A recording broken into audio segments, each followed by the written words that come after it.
اسلام ایک ایسا دین ہے جو ہمیں سکھاتا ہے کہ ہم دوسروں کے ساتھ محبت اور عزت سے پیش آئیں۔ قرآن اور حدیث میں کہا گیا ہے کہ ہمیں عیسائیوں، یہودیوں، ہندوؤں اور دوسرے مذاہب کے لوگوں کے ساتھ اچھا سلوک کرنا چاہیے۔ ہمیں کسی بھی مذہب کے لوگوں کو چھوٹا یا بڑا نہیں سمجھنا چاہیے، بلکہ سب کا احترام کرنا چاہیے۔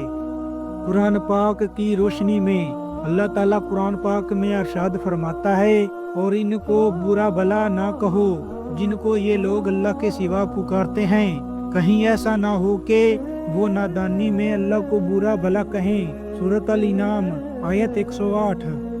اس آیت میں بتایا گیا ہے کہ ہمیں دوسرے لوگوں کے معبودوں یا عقیدوں کو برا نہیں کہنا چاہیے۔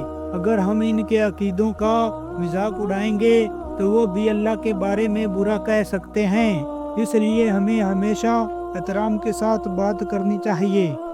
حدیث کی روشنی میں نبی اکرم صلی اللہ علیہ وآلہ وسلم نے بھی دوسروں کے ساتھ اچھے اخلاق اور نرمی کے ساتھ پیش آنے کی تاکید کی ہے۔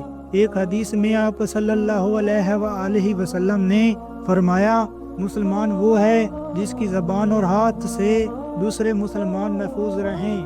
صحیح بخاری حدیث 10۔ اگر مسلمان اپنے ہی دین کے لوگوں کے ساتھ اچھا سلوک کرے تو انہیں دوسرے مذاہب کے لوگوں کے ساتھ بھی ویسا ہی سلوک کرنا چاہیے، یعنی سب کے ساتھ احترام اور اچھائی سے پیش آنا چاہیے۔ دوسروں کو گالی دینا یا برائی کرنا کیوں منع ہے؟ اسلام کے اخلاقی اصول۔ اسلام ہمیں سکھاتا ہے کہ ہمیں دوسروں کے جذبات کو تکلیف نہیں پہنچانی چاہیے اور نہ ہی ان کے عقیدوں کا مذاق اڑانا چاہیے۔ دعوت کا اصول۔ اگر ہم کسی کے مذہب کو برا کہیں گے تو وہ اسلام کے بارے میں محبت کی جگہ نفرت محسوس کرے گا۔ اسلام کا پیغام ہمیشہ محبت اور سمجھداری کے ساتھ دینا چاہیے۔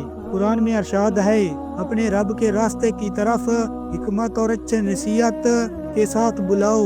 سورۃ النحل آیت 125۔ بدلے میں نقصان۔ جب ہم دوسروں کو برا کہیں گے تو وہ غصے میں آ کر ہماری مقدس ہستیوں کو برا کہہ سکتے ہیں، جو کہ گناہ کی وجہ بنے گا۔ عملی مثالیں۔ نبی کریم صلی اللہ علیہ وآلہ وسلم کے زمانے میں مکہ کے لوگ بتوں کی پوجا کرتے تھے، لیکن نبی صلی اللہ علیہ وآلہ وسلم نے کبھی ان کے بتوں کو برا نہیں کہا۔ آپ صلی اللہ علیہ وآلہ وسلم نے ہمیشہ صبر اور سمجھداری کے ساتھ ان کے ساتھ برتاؤ کیا۔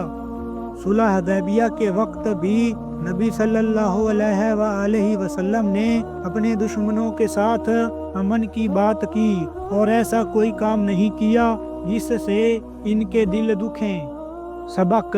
ہمیں اسلام کی تعلیمات پر عمل کرنا چاہیے، جیسے نبی صلی اللہ علیہ وآلہ وسلم نے ہمیں سکھایا کہ دوسروں کے ساتھ محبت اور عزت سے پیش آئیں۔ اسلام ہمیں بتاتا ہے کہ ہم کسی بھی مذہب کے لوگوں کے ساتھ برا سلوک نہ کریں اور ان کا احترام کریں۔ اگر ہم ایک دوسرے کی عزت کریں گے تو ہم سب ایک اچھے اور پرامن معاشرے میں رہ سکتے ہیں۔ اللہ ہمیں اچھے اخلاق اور ایمان دے۔ آمین۔